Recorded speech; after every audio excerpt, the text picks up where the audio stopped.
guys, strangers, it's Mandy from Lady and Pups. Today we're going to be doing something I consider quite fun to do.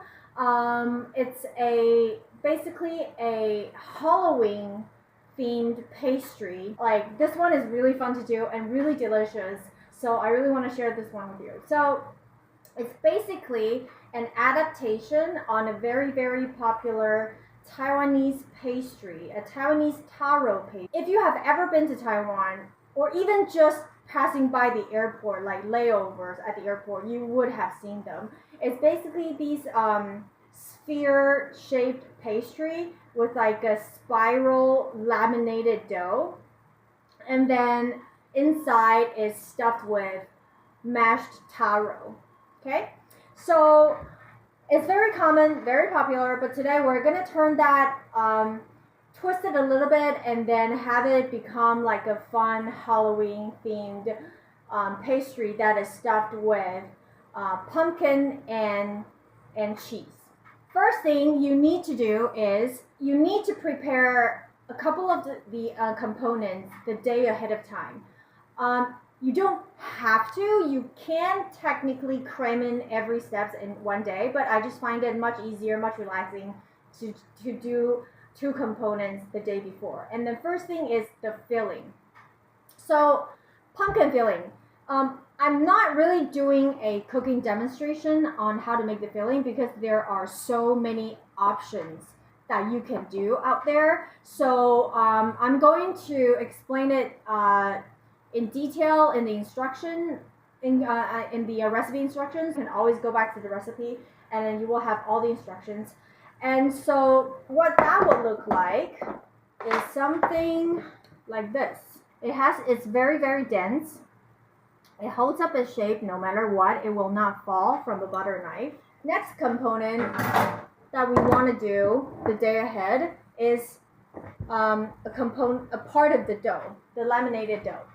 So this laminated dough is not really like your typical croissant dough. Okay, a croissant dough uses pure butter, but this dough, it has two components, and one is called a water dough, okay, and then the other one is called a fat dough. So the first component that you want to do the day ahead of time is the water dough. Why? Because this dough needs a very, very good elasticity to it in order for the lamination to perform perfectly. And instead of kneading the dough until the gluten develops, you kind of risk over kneading the dough, and at the same time you need a long time for that dough to relax.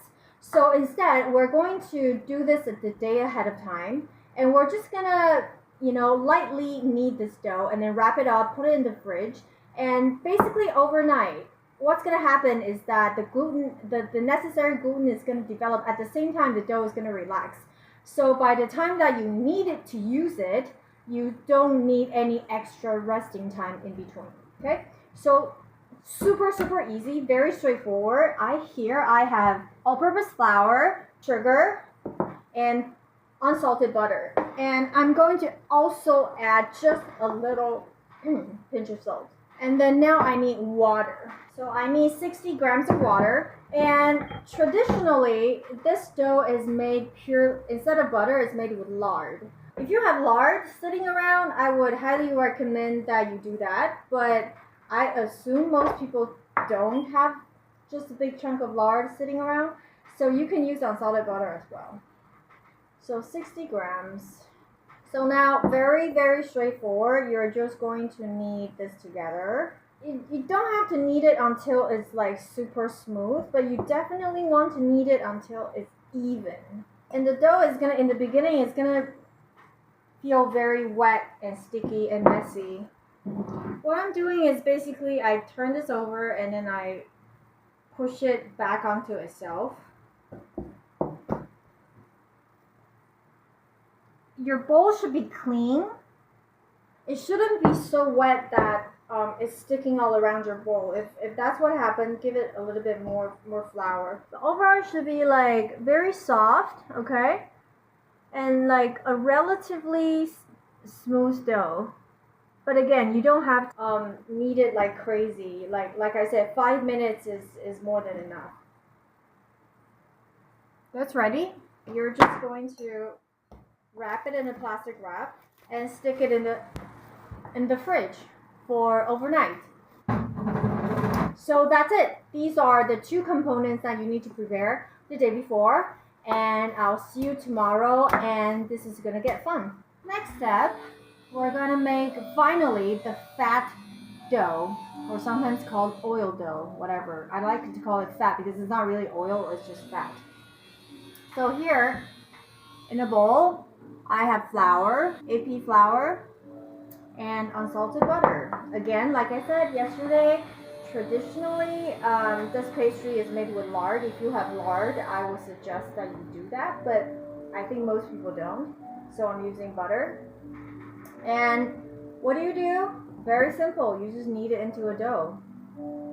So you can see how different this is from the French laminated dough, where the lamination is done with just pure butter. This is not. This is there's a lot of flour going on. It takes the temperature sensitivity away from the recipe, and it's actually very, very easy to execute. Even though it looks complicated, it's actually quite easy. In the beginning, it's gonna look all crumbly like this, but don't worry, just keep going. And your warm hands are going to soften the butter, and it's going to come together as a dough. So there. It should come together like into like a piece of dough like this.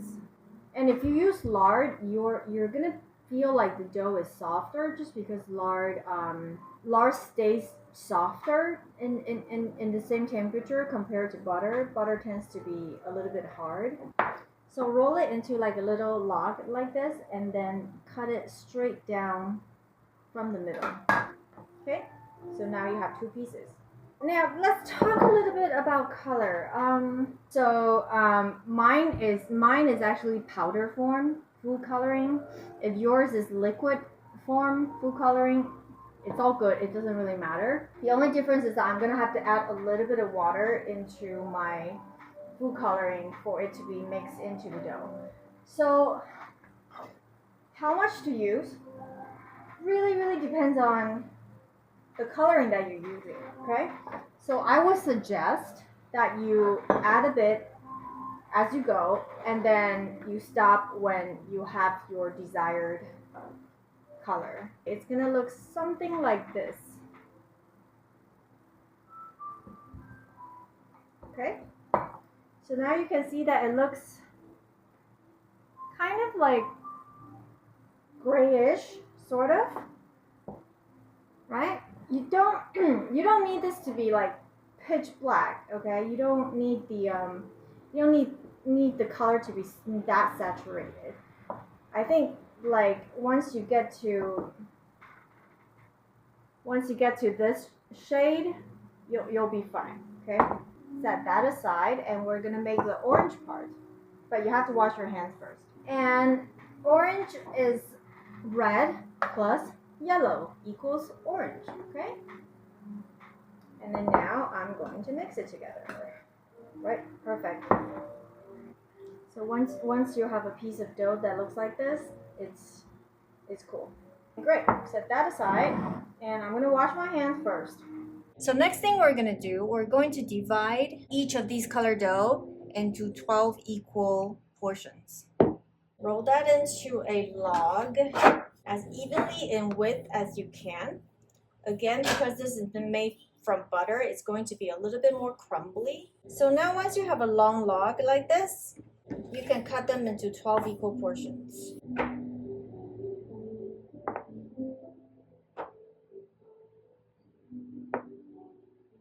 Now, just simply roll this into like a little long oval log like this, okay? And then set it aside. There. Now, just repeat with the orange dough.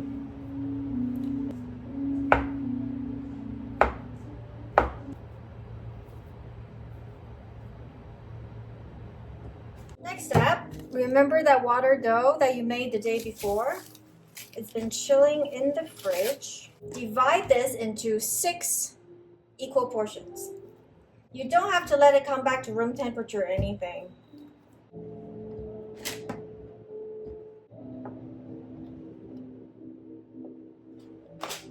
Now roll this into a ball. Now, what's important right now is that you need to have a system of working in chronological order, okay? So this is the first one that I was working with. So I'm gonna place it here. This is the second one, and I'm gonna place it here. And I'm gonna remember this order because by doing that, you are giving each portion of the dough equal amount of time to rest before you go on to the next step. There. So 1, 2, 3, 4, 5, 6. You can see that I'm not using any flour whatsoever during this whole rolling out part. And that's because the flour is going to, even just a tiny bit, it's going to make it a bit drier. And it's going to make the layers a bit harder to stick together. And you really shouldn't have to, because this dough is not going to be too sticky to work with. I'm going to cover it with a plastic wrap. So the next thing you can see that I'm doing here is I have a masking tape here. It says 1 feet, 30 cm, okay? And I'm putting this tape here just because it makes it a lot easier for me to measure when I roll out the dough, like how long it has to be. And again, you have to adhere to, it's not like you have to do it like to the millimeter, but then you have to roll the dough out relatively the same length, okay, in order for the lamination to be pronounced. If you roll it out way too thinly, you're gonna lose the layers. If you don't roll it out long enough, you're going to have thick, unsightly layers. So here's why I'm putting this tape here. So go back to the number 1 dough, right, that you have there, and then just roll it out into now those little tiny cylinders of colored dough, you're going to place each color on here alternatively. So 1 orange, 1 black, 1 orange, and then 1 black again. And then you're gonna close it up. It's very important that you make sure the seams are completely sealed. Flip it over. Shape it relatively into like a little rectangular shape. Pat it down just a bit. Like that. And then again, put it back where your little systems are. Okay, so you remember that is the first. And then you take the second and you do exactly the same thing. So have your tape here ready. Go back to the first dough that you worked with, like I said, in chronological order. So you remember that because it's a rectangle, you know that the colored dough is going horizontally, right? This way. So turn it 90 degrees so it's going, you know, perpendicular towards you. And then roll it out. Make sure that you apply even pressure on both sides of your rolling pin.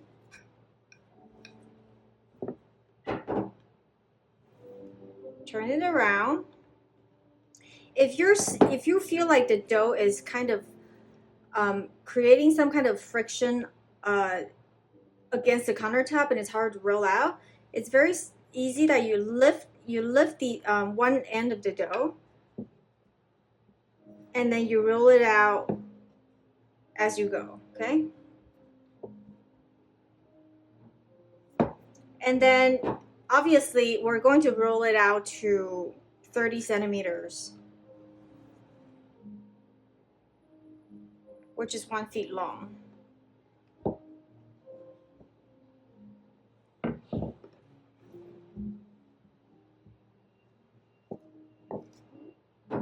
There. Okay, and then you just simply like rolling a little carpet. You just roll it back into a little log like this, okay? You can tuck the ends in a little bit to make it nice and neat. And then you put it back to the order that where they came from, and then you move on to the next. Now, again, go back to the number one piece of dough that you worked with, and then put it perpendicular to you like this, okay? And then I like to go this way first, so I get a good width out of it, and then roll it out.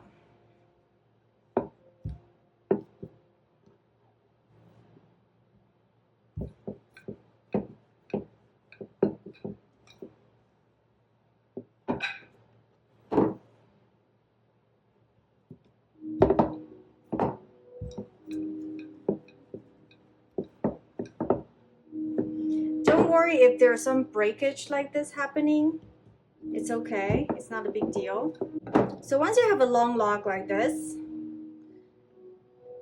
fold it over. Half of it over so you have a long strip, right? And then just give it a little bit of a roll so that it sticks together. It's okay at this point. It's okay if it goes longer than the 30 centimeter that we set on the side. And if you have a little, if your end, you can see that there are a lot of water dough here on the ends here. It's okay. I like to just trim that aside, okay? Because that's just a extra lump piece of water dough that I don't want. So now, if you want the black color to be at the center of the spiral, you roll it from the black. If you want red, you roll it from the red. It doesn't matter. So you roll it up just like a snail. Like that. So now I have 6 nails, right? Look how beautiful they are.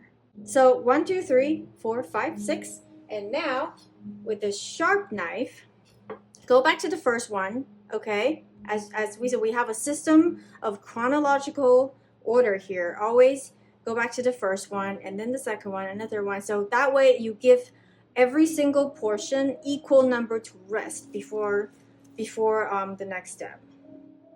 So make sure that you have a sharp knife. And then what you're going to do is you're going to, there's the seam side here, right? Have it touching the counter. And then you're going to slice it right in the middle. And this is why you need a sharp knife, because if your knife is dull, you're going to do too much, like, you know, this crisscrossing, and you're gonna ruin these beautiful layers that you work so hard to obtain, right? Okay, so now we have 2 beautiful spiral here. Seam the cut side up first. The cut side is gonna be the presentation side, okay?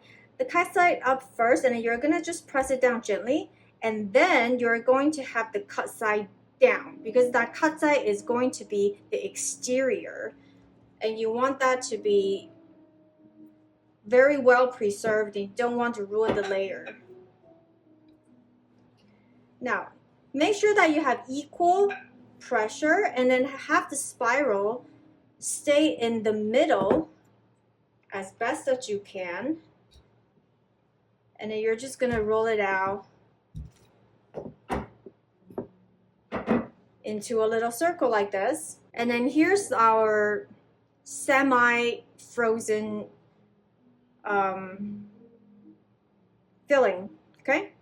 So I have the round side, right? Because of the scoop, I'm gonna have the round side facing down. And I'm going to clear it up.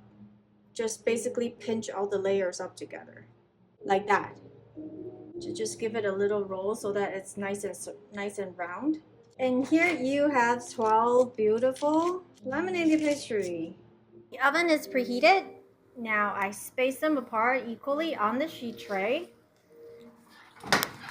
And I'm going to place them the lower rack of the oven, okay? The reason that I'm placing them on the lower rack is because we actually don't want them to brown. You can see that I didn't do any egg wash. This is not the kind of pastry that is supposed to be shiny and golden. And besides, too much browning is going to dull the color that we worked so hard to get into it. So we're not actually trying to brown it. So that's why I'm putting it at the bottom, so that the top heat doesn't brown the top. So 170 Celsius, it's gonna go about 25 minutes. And they are done. I am so glad the cheese did not burst, so it's safe.